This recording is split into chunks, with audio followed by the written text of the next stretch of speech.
Let's discuss Albin Kurti. I want to go back to Albanian politics, but as we're on the topic of Albin Kurti, now, Albin Kurti has divided opinion. You know, I know people in Brussels, they think they don't really know how to handle him, what to do with him. You know, he has this very hard-headed sort of activist mentality, you know, and he's very set. I think he's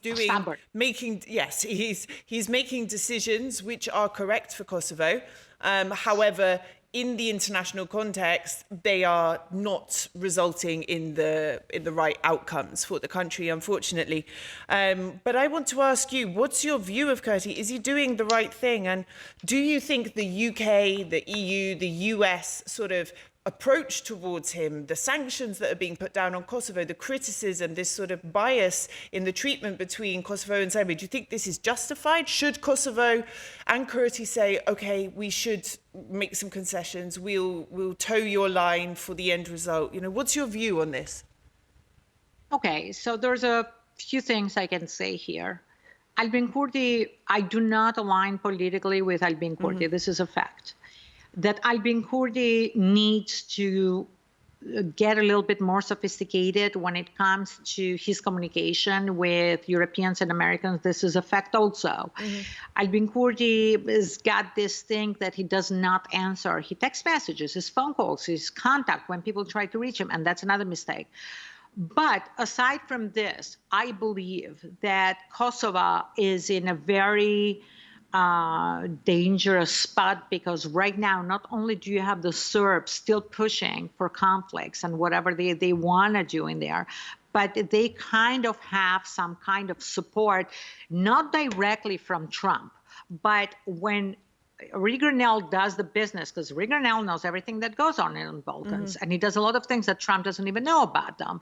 But then he goes to Trump and say, Mr. Trump, can you just tweet this, or can you say this? And Trump does it because he takes Grenell on his word, and he doesn't have the time to go in details. And unfortunately, this is the truth. So Trump releases a statement which affects everything in the Balkans, and Trump doesn't understand how strong his words are. Now, with this in mind, doesn't mean that Serbia, for example, Trump is in the White House and Serbia is going to attack Kosovo and they are going to split Kosovo. No, doesn't mean that Trump is going to allow that. I doubt he ever will, but his words have a lot of weight, and the Serbs are using this against Kosovo. So right now they feel a little bit stronger. And having Grenell that constantly he's attacking Albin Kurti, oh, he's so anti-American.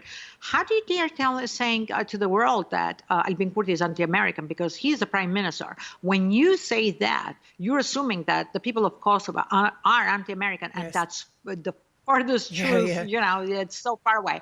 But what I think Albin Kurti is doing right now, I believe he needs to go full speed on protecting every inch of Kosovo. I can tell you that.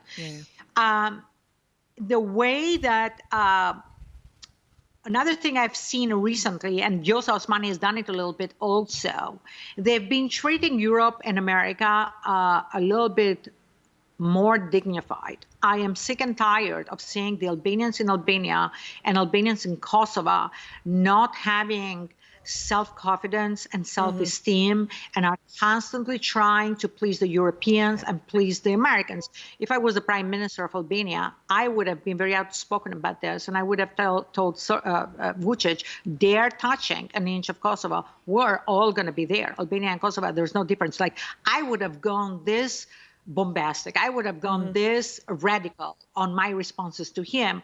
But also, I would have brought the dignity back, because there's no way America or Europe is going to speak to Albania or Kosovo, treating them like, you know, you're the little guy and you're going to do what we say. No, it doesn't go that way. But in order, and I'm trying to post in Facebook to tell Albanians, we have such a rich history, guys. You need to start thinking who we were, so you guys can start building confidence again. Unless we know who we are, unless we understand that we are dignified people, and that is missing. But I've noticed this on the answers that Vjosa Osmani is giving recently, and I kind of like it. Regardless that I see a lot of people having a lot of problem with Vjosa, I'm talking about politics within Kosovo. And I try to listen to them, but I haven't gone too deep in politics to understand, is Vjosa Osmani doing something right or is she doing something wrong? But when it comes to world stage, which is where my interest is, and I've tried to give my help there, I've seen that she is very, very on point.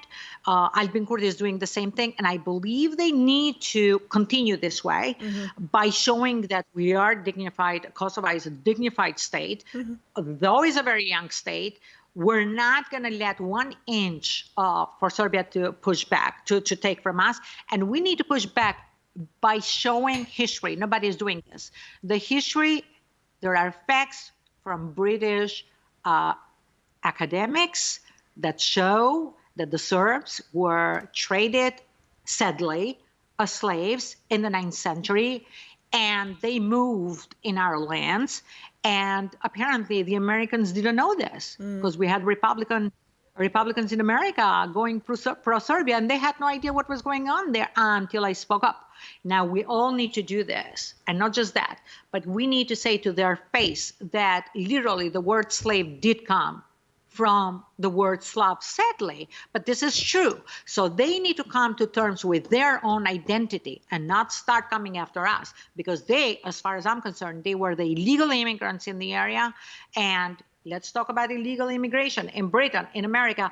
This is what's going to happen. They first come, they take a little bit, and 5 centuries later, they are going to start killing you and saying, this is our land. And there's nothing you can do. So we need to speak up on this, and we need to push back on the history of the Balkans, the region, and everything else, so we can show them their place. They are not entitled to land in Kosovo. And one last thing, in Europe, in European community, why no one is bringing this up? Why don't we have Albanians, I don't know, someone to speak up in European community and say, with all due respect, people, do you realize that these people came to us and we are the victims here, and they are, you know, they've been doing this for the longest time? We don't do this. We just fight back. We defend ourselves. We don't fight back. We are constantly defending. We need to be on offense if we want to resolve this issue in the Balkans, and that's my opinion. Now, I want to go to Albanian politics, but I have one very, very quick question for you. I know it's a question which could have a very long answer, but let's try and keep it short because I'm conscious of the time. What do you think about Kosovo and Albania being unified again as one country? I know it will create many issues in the region, because then you can have claims about Chameria in Greece, which is North Macedonia, Montenegro.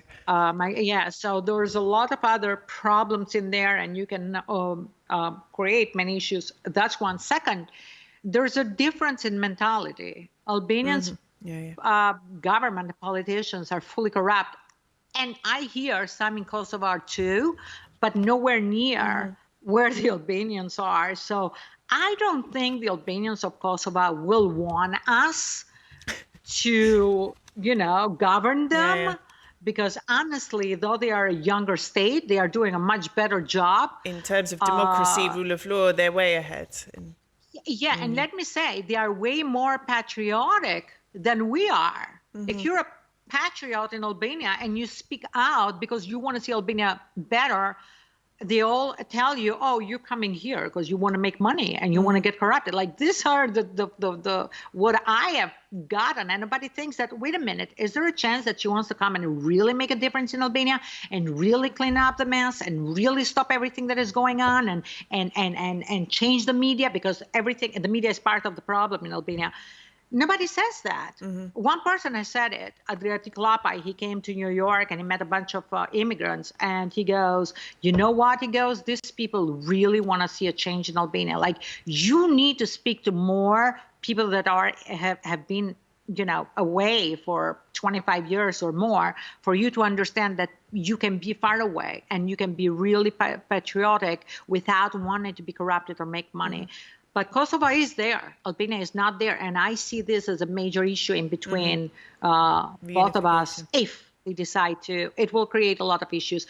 But I believe that we're stronger with two states, if you want my opinion.